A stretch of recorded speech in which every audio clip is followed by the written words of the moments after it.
We recently made this butchering knife from the rib bone of a deer, and it did a great job accomplishing most of what we asked it to do. But we realized we needed a thinner fillet knife as well for jobs that require a little more finesse and a sharper, thinner blade. So we dove into our bone collection, and now we're on the job again. This is a rib bone of an elk.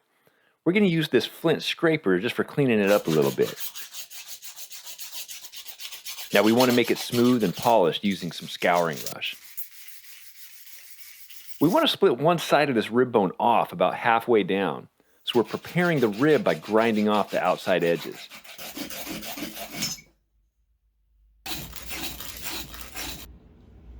We're going to use this flint flake for grooving the top, so we can begin to split one side off. This is an elk leg bone chisel that we're going to use like a wedge for this project.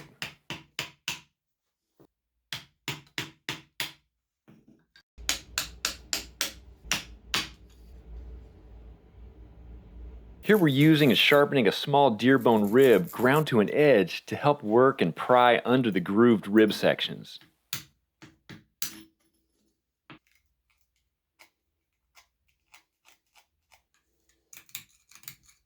This is another flint multi-tool that we use as a saw, a scraper, and a chisel, and it's helping to work under the rib sections so they can be split off.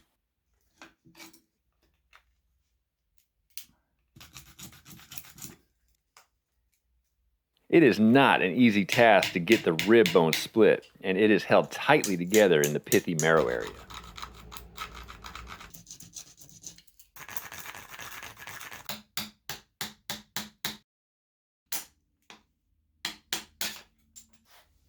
This is a piece of sandstone that we're using to smooth out the side of the blade. Okay, here we're just sharpening up the edges. We're shaping the end round so it can make a smooth cut. Here we're polishing the blade and also sharpening the edges a little bit. Rubbing it on the leather polishes it up even more.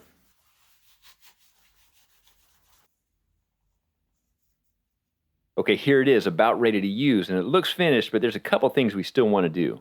We want to make a serrated edge on one side, so we're using a sharp stone for cutting into the knife edge a little bit.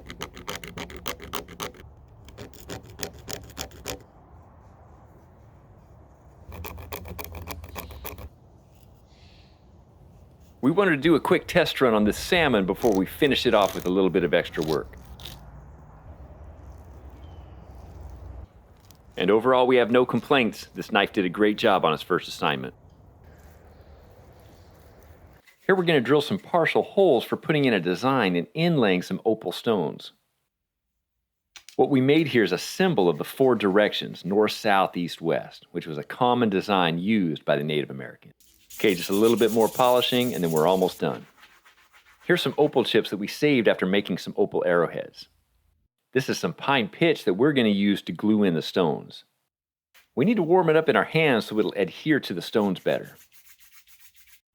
The pitch is going to dry and become hardened over time.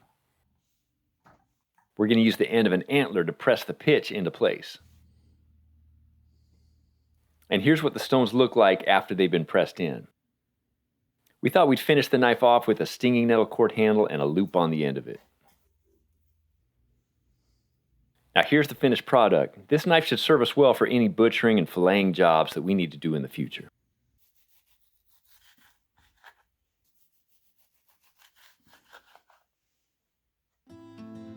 Do you like what we're doing? Let us know in the comments, and don't forget to like, subscribe, and turn on notifications so you don't miss what's coming up.